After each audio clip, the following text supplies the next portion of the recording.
네, 체계적 직무 분석 방법론 47강 수업을 시작하도록 하겠습니다. 자, 오늘은 그 직무 분석을 진행했던 스케줄표, 제일 처음부터 직무 분석 프로세스가 끝날 때까지 그 스케줄표의 사례를 제가 좀 소개를 해드리도록 하겠습니다. 그래서 이 스케줄표를 참고하셔서 여러분들 회사의 직무 분석을 실시하실 때도 이 프로세스를 좀 참고를 하시면 많이 도움이 될 것 같아요. 자, 제가 직무 분석을 컨설팅을 하기도 하지만 코칭이라고 해서, 그러니까 제가 특정한 회사의 직무 분석을 다 해드리는 게 아니라, 인터뷰도 다 하고 워크숍 다 하고 다 해드리는 게 아니라, 해당 기업의 인사 담당자 분들을 대상으로 해서 그분들이 직무 분석을 직접 진행하실 수 있도록 코칭을 해드리는 거예요. 그런 코칭 프로그램을 진행하기도 하는데, 그 프로그램의 스케줄표의 사례를 통해서 직무 분석이 어떻게 진행이 되는지를 한번 좀 살펴보도록 하겠습니다. 자, 제가 말씀드린 대로, 이전 강의에서 말씀드린 대로 직무 분석의 사전 단계, 직무 분석의 본 단계, 그리고 직무 분석 사후 단계의 순서로 설명을 드리도록 할게요. 자, 먼저 직무 분석 사전 단계, 본격적인 직무 분석을 하기 전에 우리가 준비를 해야 된단 말이죠. 직무 분석 하기 전에. 자, 어떤 준비들을 어떤 프로세스로 해야 되는지 한번 보도록 하겠습니다. 자, 다시 한번 말씀드리지만 이건 제가 HR 담당자, 어떤 특정 기업의 HR 담당자 분들을 대상으로 코칭을 했던 프로세스로 설명을 드리도록 하겠습니다. 자, 먼저 그 직무 분석을 실제로 진행할 인사 담당자 분들의 TF가 있을 거 아니에요. 그 TF 분들을 대상으로 해서 직무 분석이 어떤 프로세스로 진행이 되는지에 대해서 제가 설명을 해드리고, 그리고 어떤 방식으로 추진을 할 건지 추진 계획을 수립하는 단계를 제일 먼저 진행을 했습니다. 그리고 나서 이제 직무 분석의 첫 번째 단계는 직무를 분류하는 단계죠. 그래서 이 직무를 분류하는 방법들에 대해서 이 TF 분들에게 설명을 드린 후에, 이 직무를 분류하는 첫 번째 단계는, 그러니까 직무 분석의 첫 번째 프로세스는 직무 분류인데, 직무 분류에도 단계가 있을 거 아니에요. 그 직무 분류의 첫 번째 단계는 개인 업무 조사표라고 하는 표를 만드는 게 직무 분류의 첫 번째 단계가 되겠죠. 자, 만약에 이 내용을 잘 모르시는 분들은 11강 강의를 먼저 들으시면 이 내용이 이해하시기가 쉬울 겁니다. 이 11강이 직무분류 방법에 대해서 설명을 드리는 강의이기 때문에 이 11강 강의를 들으시면 이해가 잘 될 거예요. 자, 직무를 분류하는 첫 번째 단계는 개인 업무 조사표를 작성하는 단계란 말이죠. 그런데 이 개인 업무 조사표를 개인 각자가 쓰지 말라고 이 11강에서 제가 말씀을 드렸어요. 대표자가 쓰도록 하라고 말씀을 드렸단 말이죠. 그래서 그 개인 업무 조사표를 작성할 대표자를 누구로 설정할 것이냐라고 하는 것을 이 단계에서 결정을 합니다. TF 회의를 통해서. 자, 이 팀에서는 누가 이 사람들을 대표해서 개인 업무 조사표를 작성하도록 하자라고 하는 것들을 결정을 하는 거죠. 이 단계에서 TF 회의를 통해서 이 팀에서는 이 팀의 누구를 대상으로 해서 개인 업무 조사표를 써야 되는데, 이 사람들은 이 대표자가 작성하도록 하고, 또 저 사람들은 저 대표자가 작성하도록 하자라고 하는 것을 결정하는 단계를 진행을 해요. 그리고 나서 개인 업무 조사표를 뿌리겠죠. 그리고 뿌린 후에 일정 시간이 경과되면 취합을 합니다. 자, 그래서 취합은 뭐 언제까지, 뿌리는 거는 언제 뿌리고 취합은 언제까지 취합을 하자라고 하는 일정표도 여기에 이제 그 제가 기록을 해놨으니까 참고를 하시면 되겠습니다. 여기에 노란색은요, 제가 TF 분들을 대상으로 강의해 드리는 거예요. 그래서 이 노란색 부분은 이제 그 제가 강의를 했던 내용입니다. 참고하시고요. 자, 그래서 취합이 되면 이 개인 업무 조사표를 우리 TF에서 분석을 해요. 그래서 분석을 하면서 직무 분류 단계를 진행을 합니다. 자, 어떤 방식으로 직무 분류를 하냐고요? 11강의 내용을 보시면 아실 수가 있습니다. 자, 그래서 이 기간까지 직무 분류 단계를 진행을 하면요. 이제 우리 회사에 어떤 직무들이 있는지 대략적으로 보이겠죠. 직무 분류 단계가 종료가 되면. 자, 그리고 나서 직무 분석의 대상 직무를 선정을 하는 단계를 진행을 해요. 이건 뭐냐면, 자, 이거는 모든 회사가 다 해야 되는 건 아니에요. 자, 어떤 회사는 우리 회사에 있는 모든 직무를 대상으로 다 직무 분석을 하겠다라고 하는 회사가 있는 반면에, 어떤 회사는 우리 회사의 특별히 중요한 직무들에 대해서만 먼저 직무 분석을 실시하겠다라고 하는 회사가 있습니다. 이 회사가 그랬어요. 대표적인 5개 직무를 뽑아서 일단 이 직무에 대해서 먼저 직무 분석을 실시하겠다. 이번 직무 분석 그 추진에 있어서 이 직무를 대상으로 직무 분석을 실시하겠다라고 선정을 한 거죠. 이 내용은 48강에 제가 소개를 해드릴 겁니다. 지금 현재 47강이니까 아직 안 나가는데요. 제가 48강에서 왜 특정한 직무를 뽑아서 직무 분석을 실시하는지에 대해서 48강에서 좀 설명을 드릴게요. 그래서 직무 분석 대상 직무가 결정이 되잖아요. 그러면 그 대상 직무에서 한 명씩의 SME를 선정하는 단계를 진행을 하게 되죠. 직무 분류, 우리가 5개 직무를 대상으로 이번에 직무 분석을 하자. 그러면 SME가 총 5명이 나오겠죠. 최소한 5명이 나오겠죠. 왜? 한 직무에 2~3명의 SME를 선정하는 경우들도 있으니까. 자, 이건 내부에서 결정을 하시면 되고요. 자, 그리고 제가 이 12강에서 말씀을 드렸어요. 이 SME를 선정을 할 때, 세러머니를 좀 해라. 직무분석 추진위원회라고 하는 추진위원회를 만들어서 발족식도 하고요. 그런 단계가 좀 필요하다. 왜? 그래야지만 이 SME들의 협조를 조금 더 원활하게 유도를 할 수가 있기 때문에. 그래서 그 SME를 대상으로 하는 직무분석 추진위원회의 발족식을 어떤 식으로, 무슨 내용으로, 뭐 어떤 프로세스로, 어떤 순서로 누가 뭐 이런 것들을 진행을 할지 기획안을 작성하는 단계를 진행을 했어요. 그리고 나서 이 기획안대로 발족식을 진행을 하고요. 자, SME 분들이 모였으니까 앞으로 진행될 내용들에 대해서 사전 교육이 필요하겠죠. 그래서 이때 TF에서 직접 SME 분들을 대상으로 사전 교육을 실시를 했습니다. 그러니까 직무라고 하는 것은 무엇인지, 성과 목표라고 하는 것은 뭐고, CSF, 행동지표, 직무 역량, 직무 자격, KPI 이런 것들은 과연 무엇인지에 대한 전반적인 교육을 이때 SME 분들이 모였을 때 실시를 합니다. 이거는 TF 분들이 직접 교육을 시켜도 되고요. 외부 컨설턴트에게 위임을 하셔도 되는데, 뭐 기왕이면 외부 사람에게 의존하기보다는 기왕이면 내부에서 충분히 공부를 해서 남들에게 가르칠 수 있는 정도로 충분히 공부를 해서 실시를 하는 것이 가장 바람직하죠. 근데 이제 그게 현실적으로 좀 시간이 부족하니까 뭐 외부 컨설턴트들한테 맡기는 경우들도 실질적으로 많이 있기는 합니다. 근데 가장 좋은 건 내부에서 사전에 충분히 공부를 해서 본인들이 충분히 숙지한 내용을 SME 분들에게 교육을 시키는 것이 훨씬 더 긍정적이긴 하죠. 네. 자, 이렇게 해서 사전 준비 단계가 SME 분들을 대상으로 해서 직무분석위원회 발족식을 거행하고 이분들에 대한 사전 교육을 실시하는 것으로 일단 사전 단계가 종결이 됩니다. 자, 그렇다면 이때 지금부터는 본격적인 직무분석의 본 단계로 접어들게 되는 거죠. 자, 직무분석 본 단계에서는 어떤 내용들을 다루느냐. 첫 번째, 일단 이 직무분석 본 단계라고 하는 것은 결과물을 만드는 단계예요. 각 직무에 대해서. 자, 직무 분석의 결과물 첫 번째, 미션, 그리고 두 번째 결과물, 성과 목표를 설정하는 단계를 본 단계의 첫 번째 프로세스로 진행을 합니다. 보통은 어떤 방식으로 진행하냐면요. 워크숍 방식으로 진행해요. 그러니까 SME 분들을 다 모여서 이 직무분석위원회의 위원들인 SME 분들을 다 모아서 워크숍을 통해서 자신이 담당하고 있는 직무의 미션과 핵심 성과 목표를 설정하도록 유도합니다. 이 워크숍을 통해서.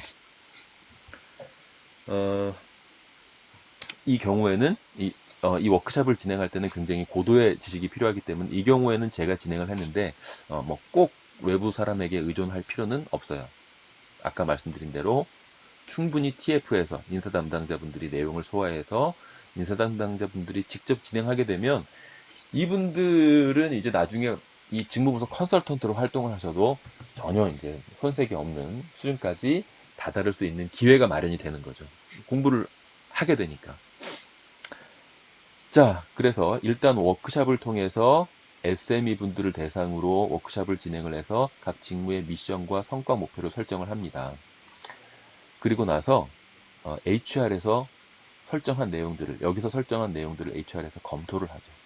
그리고 혹시 수정할 내용들이 있으면 수정을 하고, 보완할 내용들이 있으면 보완합니다. 왜? SME 분들이 완벽하게 이 워크샵이라고 하는 짧은 시간 동안에 작성하기가 힘들겠죠. 그래서 이 SME 분들이 잘 작성을 했는지 못했는지 HR에서 검토를 하고 수정하고 보완하는 단계를 진행을 합니다. 그래서 어느 정도 수정 보완이 이루어지면 경영진이 검토를 해요. 왜 경영진이 검토를 하느냐? 이 내용은 15강, 16강을 보면 나와 있어요. 이 미션이라고 하는 것은 각 직무에게 조직이 기대하는 역할이죠. 그런데 각 직무에게 조직이 기대하는 이 역할을 SME가 생각하는 역할과 조직의 경영진이 기대하는 역할이 다를 수가 있단 말이에요. 그래서 그걸 맞춰주는 작업을 해야 돼요. 그렇지 않으면 어떤 문제가 발생이 되느냐? SME들은 야, 나는 회사에서 정말 일을 열심히 하고 있다라고 생각하는데 그게 경영진이 생각하는 역할하고 맞지 않아요. 그러면 경영진은 어떻게 생각하느냐? 제가 일을 안 해. 라고 생각할 경우들이 있다는 거예요, 실제로. 제가 자기 역할을 못 찾네. 라고 답답하게 생각하는 경우들이 있어요. 그러면 실제 직무 수행자들은, 나는 정말 열심히 일을 하고 있는데, 조직이 나를 알아주지 않아. 조직이 나를 오해하고 있어. 짜증나. 그런데 또 경영진, 조직 측에서는 제가 역할을 못 찾고 있어. 제가 이 일을 안 해라고 생각하는 경우들이 실제로 벌어진다는 거죠. 그래서 그런 부분들을 막기 위해서 SME들이 설정한 미션과 성과 목표가 경영진이 생각하는 미션과 성과 목표와 일치하는지를 검토하고 조정하는 작업을 이때 진행을 하는 겁니다. 그래서 내용을 확정하게 되면 그 다음 단계를 진행을 해요. 이 성과 목표를 달성하기 위해서 이 직무 수행자들은 어떤 CSF를 확보해야 되는지, 그리고 그런 CSF를 확보하기 위해서는 어떤 행동지표상의 행동을 잘해야 되는지, 그러한 행동을 잘하기 위해서는 어떤 직무 역량을 보유해야 되는지, 그리고 KPI까지 도출하는 작업을 또 워크샵으로 진행을 합니다. 그러니까 왜 이걸 한꺼번에 진행을 안 하냐고요? 미션하고 성과 목표가 잘못 설정이 되면 그 뒤에 나오는 CSF부터 KPI까지 내용도 다 잘못되겠죠. 그래서 일단 이 기준점인 미션과 성과 목표를 먼저 결정을 하고 조직에서 검토를 한 다음에 그게 픽스가 되면 그 다음에 이 이후 걸 진행을 해야 일을 두 번 하지 않아요. 무슨 얘기인지 아시겠죠? 자, 그래서 일단 워크샵을 통해서 KPI까지 도출이 되면 이제 도출된 내용을 가지고 HR 쪽에서 TF에서 SME하고 1대1 인터뷰를 진행을 합니다. 그래서 이 워크샵을 통해서 결정된 내용들이 맞는지 틀리는지 확인하고 조금 더 구체화시키고 내용을 수정하는 작업을 이 인터뷰를 통해서 진행을 하게 되는 거죠. 그래서 이 인터뷰에서 뭔가 좀 잘못된 것들이 있다, 이런 것들이 좀 도출이 되면, 파악이 되면 내용들을 보완을 합니다.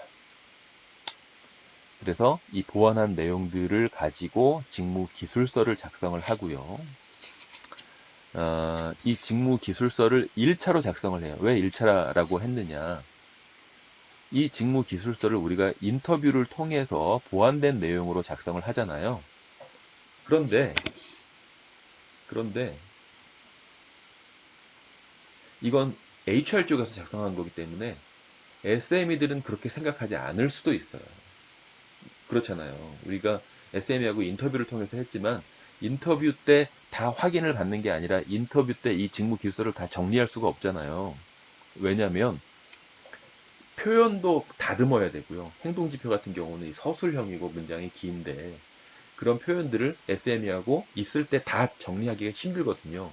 그러니까 중요한 내용들만 인터뷰에서 일단 키워드 중심으로 기록을 하고 녹음을 한 다음에 나중에 SME가 없을 때 인사 담당자가 그 녹음한 내용들을 들어가면서 정리를 합니다. 그렇기 때문에 그 정리한 디테일한 내용들이 SME가 얘기한 거하고 좀 다를 수도 있어요. 그래서 일단 1차로 직무 기술서를 작성하고 그 내용을 검토를 맡겨요. SME에게. 당신하고 인터뷰한 내용을 가지고 제가 직무기술서를 일단 1차로 만들었는데 한번 검토해 주세요. 그리고 당신이 생각한 내용하고 좀 틀린 것이 있다면 수정을 해주세요. 그래서 SME 의견을 수렴해서 검토를 합니다. 그래서 그 내용을 반영해서 2차 직무기술서를 만들어요. 그럼 이것으로 끝나느냐? 그렇지 않고 각 팀장님들의 의견을 수렴해서 다시 한번 검토하고 수정을 합니다. 왜? 팀장님들은 그렇게 생각하지 않을 수도 있습니다. 물론 SME의 의견을 수렴하면 팀장님들은 SME만큼 그 직무에 대해서 잘 모르기 때문에 여기서는 수정할 내용들이 그렇게 많지는 않아요. 그런데 그럼에도 불구하고 팀장님들하고 의견이 다른 부분이 있다면 이때 수정을 하는 것이 좋습니다. 왜냐? 이 직무 기술서를 누가 주로 활용하죠? 관리자분들이 주로 활용하잖아요. 제가 이전에 강의에서 설명드린 것처럼. 이 직무 기술서를 팀장, 관리자가 주로 활용을 하는데 자기가 생각하는 거하고 너무 다른 내용이 들어가 있으면 잘 활용이 되기가 어렵다는 거죠. 그래서 이 단계에서 검토를 하시는 것이 좋습니다. 그래서 팀장의 의견을 수렴해서 직무기술서 최종본을 작성을 하고 이 직무기술서에 들어가 있는 이 수많은 내용들을 우리가 활용을 조금 더 편하게 하기 위해서 엑셀을 만들어서 관리를 하면 관리가 좀 더 편해요. 물론 엑셀이 아니라 시스템, IT 시스템을 만들면 훨씬 더 편하지만 우리 회사의 여건이 아직은 이 내용을 IT 시스템으로 관리하기까지는 조금 버겁다. 뭐 비용적인 측면이나 인력 운영 측면이나 좀 버겁다. 그럴 경우에는 엑셀로 관리를 하셔도 제가 생각했을 때는 그러니까 그 정도 규모의 회사에서는 충분합니다. 엑셀로 만들어도. 만약에 이 엑셀의 샘플이 궁금하다 하시는 분들은 저한테 요청하세요. 제가 메일로 보내드리도록 하겠습니다. 그리고 나서 자 이렇게 해서 최종본이 만들어지고 그리고 이것을 관리할 엑셀까지 만들었다면 직원들한테 교육해야 되겠죠. 직무기술서 활용 방법에 대해서 교육해야 되겠죠. 그리고 이 HR 쪽에서 이 직무기술서를 앞으로 어떻게 활용해야 될 것인지에 대한 계획을 수립합니다. 저는 이 직무기술서 활용 방법 교육을요, HR 분들을 대상으로 강의를 해드린 거예요. 왜? 지금까지는 이 직무 분석을 진행하는 흐름만 진행을 했기 때문에 이걸 어떻게 활용해야 되는지에 대한 구체적인 내용은 HR에서 모르기 때문에 이 코칭 프로그램에 있어서는 제가 HR 분들을 대상으로 이 직무기술서는 이렇게 활용이 됩니다. 라고 강의를 해드린 거예요. 그리고 그 강의를 듣고 HR 쪽에서 자, 우리 앞으로 이런 단계로 단계적으로 활용을 시켜보자라고 하는 활용 계획을 HR 쪽에서 수립을 하는 거죠. 그리고 직무기술서 활용 계획을 수립한 것을 제가 검토를 해드렸어요. 잘 활용이 정말 잘 될 수 있도록 잘 수립을 하셨는지 이런 것들을 제가 검토를 해드렸습니다. 그래서 이 활용 계획이 작성이 되면 그 활용 스케줄에 맞춰서 이제 한 단계 한 단계 활용을 하는 거죠. 활용이라고 하는 것은 뭐 언제부터는 이걸 평가에 활용을 하고 언제부터는 교육에 활용을 하고 언제부터는 채용에 활용을 하도록 하겠습니다. 그리고 평가에 활용을 하려면 그 전에 어떤 단계가 진행이 돼야 되고 어떤 것들을 우리가 준비해야 되고 이런 것들에 대한 계획을 수립하는 거죠. 기획서가 되겠죠. 일종의. 자, 그래서 이런 프로세스로 우리가 직무 분석을 추진을 할 수 있다라는 거죠. 물론 여러분들이 실제 직무 분석을 추진하는 프로세스를 설정하려면 여기에서 좀 조정이 돼야 될 것들이 있어요. 왜냐하면 이건 제가 HR 분들을 대상으로 직무 분석 코칭을 실시했던 어떤 특정 기업의 인사 담당자 분들이 이제 자체적으로 직무 분석을 진행을 하는데 잘 모르시잖아요. 그래서 어떤 것들을 어떻게 준비해야 되고 하는 것들을 제가 코칭하는 그 코칭 프로그램의 스케줄이었다는 점을 좀 감안을 해서 여러분들이 직접 직무 분석을 진행을 하시려면 이 프로세스는 좀 조정을 하시는 것이 좋을 것 같습니다. 자, 여기 관련 강의 보시면 이 프로세스에 해당되는 내용이 몇 강에 나와 있는지가 소개가 되어 있어요. 그러니까 이 프로세스를 참고하셔서 직무 분석을 진행을 하실 때 여기 있는 관련 강의를 맞춰서 들으시면서 진행을 하시면 좋을 것 같습니다. 자, 오늘도 여러분들 좋아요와 구독 꼭 눌러주시고 여러분들이 눌러주시는 좋아요와 구독이 저한테 좀 상당히 힘이 됩니다. 꼭 눌러주시기를 부탁을 드리겠고요. 다음 강의가 이 체계적 직무분석 방법론의 마지막 강의가 되겠습니다. 자, 48강이 마지막 강의가 되겠습니다. 지금까지 여러분들 달려와 주셔서 감사드리고 고생하셨습니다. 자, 48강 마지막 강의에서 뵙도록 하겠습니다. 감사합니다.